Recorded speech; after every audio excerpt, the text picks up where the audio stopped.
भूत पिशाच निकट नहीं आवे, महावीर जब नाम सुनावे। हनुमान चालीसा की इस पंक्ति से एक चीज साफ हो गई है कि पिशाच यानी वैम्पायरों का ना सिर्फ अस्तित्व है, बल्कि सदियों से ही वो हम इंसानों के साथ रहते हैं और मासूमों को अपना शिकार बनाते आए हैं। और ये कहानी उन सभी पिशाचों के राजा ड्रैकुला की है, जिसने एक पेड़ को अपना घर बना लिया था और जो अपनी प्यास बुझाने के लिए मासूम इंसानों का खून पिया करता था। बात आजादी से पहले की है, जब गोपालपुर नाम के एक छोटे से टाउन के करीब एक सदियों पुराना बड़ा सा पेड़ हुआ करता था, जिस पर वो वैम्पायरों का राजा ड्रैकुला रहा करता था। टाउन के लोगों को इस पेड़ और ड्रैकुला के बारे में पता था, इसलिए वो भूल कर भी उस पेड़ के पास भी नहीं जाते थे।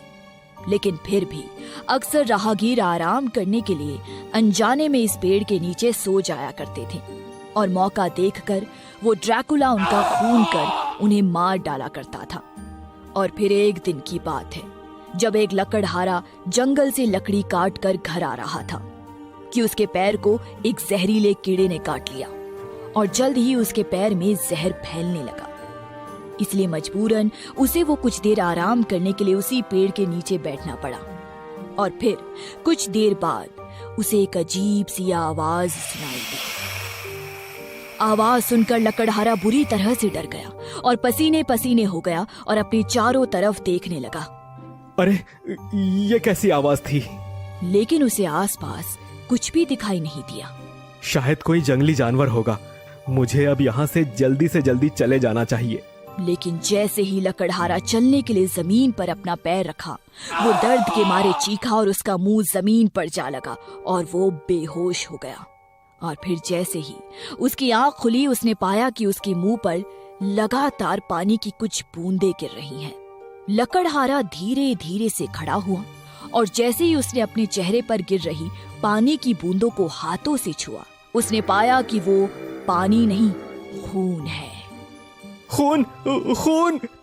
लकड़हारा पूरी तरह से चीखा और फिर उसने ऊपर पेड़ पर देखा।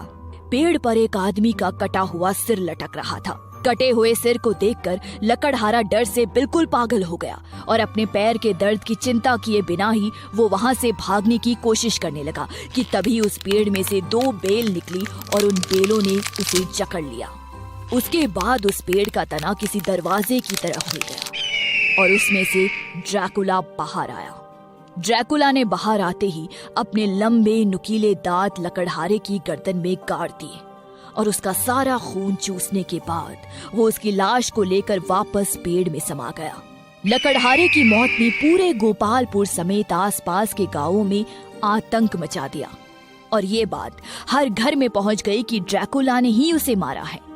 इसीलिए ड्रैकुला से तंग आकर वहां के लोगों ने उस पेड़ को काटने का ही फैसला लिया, पर बहुत कोशिश के बाद भी कोई भी आदमी उसे काट नहीं पाया, क्योंकि जो भी आदमी उस पेड़ के पास भी जाता वो ड्रैकुला उसे ही मार डालता। ऐसे ही दिन बीतते गए और मासूमों का खून बहता गया। और फिर एक दिन गांव वालों ने फैसला किया कि अब उस रास्ते से कोई नहीं जाएगा और उसकी जगह वो नदी पर एक पुल बना देंगे।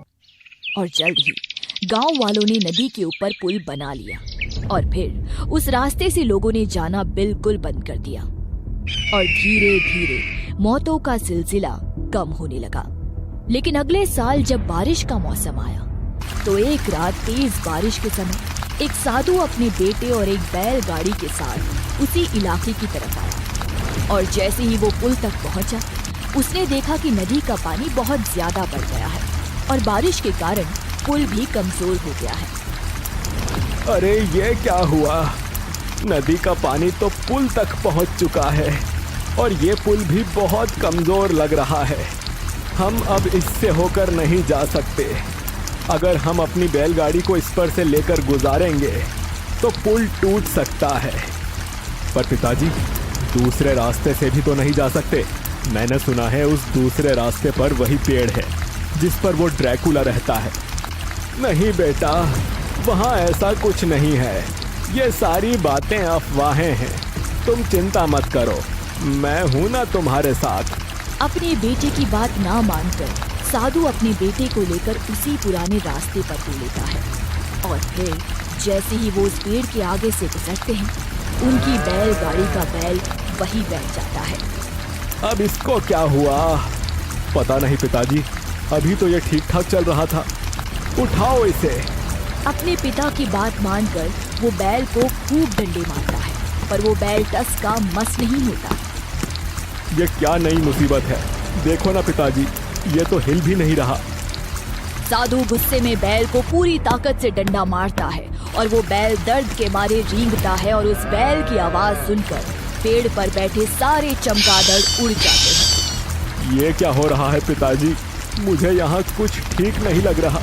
हमें जल्दी से जल्दी यहाँ से चले जाना चाहिए। चमगादड़ ही तो है, इसमें डरने की क्या बात है? तभी अचानक पेड़ का तना खुलता है और ड्रैकुला उसमें से बाहर आता है। ड्रैकुला को देखकर साधु और उसका बेटा बुरी तरह से डर जाते हैं। मैंने कहा था ना पिताजी, ड्रैकुला की बातें अफवाहें नहीं, सच थी।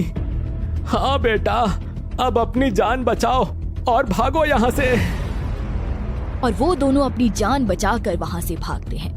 थोड़ी दूर भागने के बाद जैसे ही साधु पीछे मुड़कर देखता है, वो पाता है कि उसका बेटा उसके साथ नहीं है। साधु वापस उस पेड़ के पास जाता है और देखता है कि उसका बेटा ड्रैकुला के कब्जे में है और वो उसका खून चूस रहा है। बेटा दर्द में तड़पते हुए बोलता है, पिताजी, मुझे बचाओ। अपने बेटे की ऐसी हालत देखकर साधु उसे बचाने के लिए उसकी तरफ दौड़ता है कि वही बेल उसे जकड़ लेती है और वो साधु चाहकर भी कुछ नहीं कर पाता। और फिर उसकी आंखों के सामने ही ड्रैकुला उसके बेटे का सारा खून चूस लेता है और उसका बेटा मौत की नींद सो जाता है। साधु बुरी तरह से रोने लगता है और फिर गुस्से से चिल्लाता है, दरिंदे, तूने मेरी नजरों के सामने ही मेरे पुत्र को मार डाला। आज मैं शिव भगत तुझे श्राप देता हूँ कि तू यहीं के यहीं पत्थर बन जाए और जब तक तू पत्थर बना रहे तब तक तुझे तेरे नाम से कोई ना बुलाए। साधु के शाप देते ही ड्रैकुला अगले ही पल पत्थर बन जाता है और साधु अपने मरे हुए बेटे की लाश लेकर वहां से रोता हुआ चला जाता है। ड्रैकुला के पत्थर बनने के बाद धीरे धीरे आसपास के इलाके में उसका आतंक खत्म हो जाता है और ड्रैकुला बस एक कहानी बनकर ही रह जाता है। ऐसे ही कई दशक बीत जाते हैं और उस पेड़ के करीब एक हाईवे बन जाता है। और फिर एक रात कॉलेज के 3 लड़के उसी हाईवे से कहीं जा रहे होते हैं कि उनकी गाड़ी खराब हो जाती है। अबे, अब इसे क्या हुआ? इसे भी अभी बंद होना था। क्या यार, क्या खटारा गाड़ी है, कभी भी बंद पड़ जाती है। चलो अब नीचे उतर के देखते हैं कि इसमें खराबी क्या है। और जैसे ही देव गाड़ी का बोनेट खोलता है, उसमें से तेज धुएं का गुब्बार बाहर आता है। इंजन गर्म हो गया है, इसमें पानी डालना पड़ेगा। अब जाओ फिर, इंतजार किस बात का है? अब इस हाईवे पर पानी कहाँ मिलेगा भाई? ढूंढने से तो भगवान भी मिल जाता है, ये तो पानी है, ढूंढो मिल जाएगा। बकवास मत कर, जल्दी जा और पानी लेकर आ। अबे चल, मैं क्यों लेकर जाऊं? तुम जाओ, मैं तब तक सुट्टा मार लेता हूँ। ये कहकर विक्रम हाईवे के पास मौजूद उसी पेड़ के नीचे जाकर खड़ा हो गया और सिगरेट जलाने लगा। तभी रॉनी भी वहां आ गया और बोला, अकेले अकेले ला, मुझे भी दे। ले। और फिर रॉनी भी उसके साथ सिगरेट पीने लग जाता है। हर बार सारे काम मुझे ही करने पड़ते हैं। इतना कहकर देव गाड़ी से बोतल निकालकर पानी लेने चला जाता है। देव के वहां से जाने के बाद रॉनी विक्रम को बोलता है, यार रात में ऐसे अकेले हाईवे पर गाड़ी खराब होना मुझे तो काफी अजीब लग रहा है। क्यों? भूत वोत आ गया तो? तो तू इन सब बातों में विश्वास करता है? हाँ यार, मेरी दादी इसी गांव के पास की ही हैं। वो हमेशा मुझे एक ड्रैकुला की कहानी सुनाती थी, जो ऐसे ही एक पेड़ में रहा करता था। ड्रैकुला मतलब वैम्पायर? मतलब कुछ भी। मेरी मान भाई, चल गाड़ी में चलकर बैठते हैं। और इतने में ही एक किसी जानवर की गुर्राने की आवाज आती है और रॉनी कहता है, ये क्या था? चल यार, मेरी बात मान, निकलते हैं यहाँ से। अब तो मैं यहाँ से कहीं नहीं जाने वाला। इतना कहकर विक्रम उस पेड़ के नीचे मौजूद पत्थर पर लेट जाता है और कहता है, अब तो यहीं सोऊंगा, मेरी रात तो यहीं बीतेगी। विक्रम, पागल मत बन, चल गाड़ी में चलते हैं, यहाँ जंगली जानवरों का खतरा है। रोनी का विक्रम नाम पुकारते ही वहाँ अचानक से तेज हवाएं चलने लग जाती है और चमगादड़ उस पेड़ पर मंडराने लगते हैं।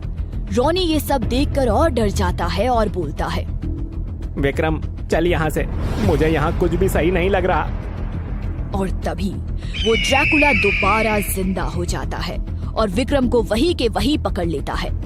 ड्रैकुला दशकों से प्यासा है और अपनी सालों की प्यास बुझाने के लिए वो विक्रम के गर्दन में अपने दांत घुसा देता है और उसका सारा खून चूस लेता है। ड्रैकुला को विक्रम का खून चूसते देखकर रॉनी वहां से भाग खड़ा होता है और थोड़ी देर बाद जब देव उस पेड़ के पास पानी लेकर पहुंचता है, उसे विक्रम की सिर कटी लाश उसी पेड़ से टंगी उसे दिखती है।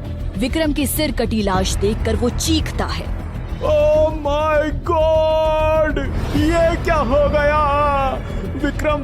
विक्रम का ये हाल किसने किया? और वो रॉनी कहाँ है? देव ये सोच ही रहा होता है कि तभी कुछ बेल पेड़ से निकलती हैं और उसे जकड़ लेती हैं और अगले ही पल वो ड्रैकुला उसके सामने आ जाता है। ड्रैकुला के साथ में अभी भी विक्रम का कटा हुआ सिर है और वो उसका मुंह पूरी तरह से विक्रम के खून में धंसा हुआ है। कौन हो तुम और हमसे क्या चाहते हो? पर ड्रैकुला उसे कोई जवाब नहीं देता और उसकी गर्दन को पकड़ लेता है। तभी रॉनी गाड़ी से ड्रैकुला को उड़ा देता है और उसे लगता है कि उसने ड्रैकुला को मार दिया। पर कुछ ही देर में ड्रैकुला फिर उठ जाता है और इस बार रॉनी को पकड़कर पहले उसका खून चूसता है और फिर उसके टुकड़े टुकड़े कर वही हाईवे पर ही फेंक देता है। रॉनी के साथ हुई ऐसी दरिंदगी को देखकर देव रोते रोते बोला, प्लीज मुझे जाने दो, प्लीज मुझे छोड़ दो, तुम जैसा बोलोगे मैं करूंगा। ड्रैकुला देव को पकड़कर अपने साथ में पेड़ में ले जाता है और अगली रात तक देव भी उसके जैसा ही एक वैम्पायर बन जाता है। अब उस पेड़ के पास में एक और पेड़ मौजूद है जिसमें देव रहता है और अब वो भी ड्रैकुला के साथ मिलकर हाईवे से गुजरने वालों का शिकार करता है। और अब दोबारा से ड्रैकुला का आतंक वहां इलाके में फैलने लगता है और धीरे धीरे देव की तरह ही वो और लोगों को अपना गुलाम बनाता जाता है और धीरे धीरे हाईवे के पास उसके गुलाम वैम्पायर्स की सेना तैयार होने लग जाती है और ड्रैकुला अपना एक साम्राज्य तैयार कर लेता है। Thanks for watching Scary Drive. Please like, subscribe and share with your friends.